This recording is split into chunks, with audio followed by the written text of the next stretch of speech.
लघु प्रतिक्रमण.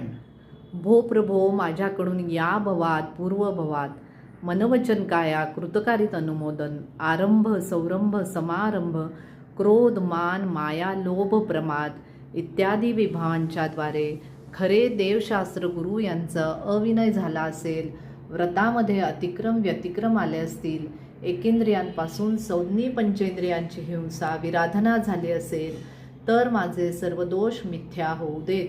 दिवसा व रात्री घडलेल्या दोषांबद्दल मी प्रायश्चित्त मागत आहे, प्रायश्चित्त मागत आहे, प्रायश्चित्त मागत आहे.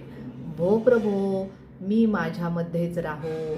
दिवसा व रात्री माझ्या हातून जे दोष घडले आहेत त्याबद्दल मी क्षमा मागत आहे, क्षमा मागत आहे, क्षमा मागत आहे. नमोस्तु नमोस्तु नमोस्तु भगवान, नमोस्तु.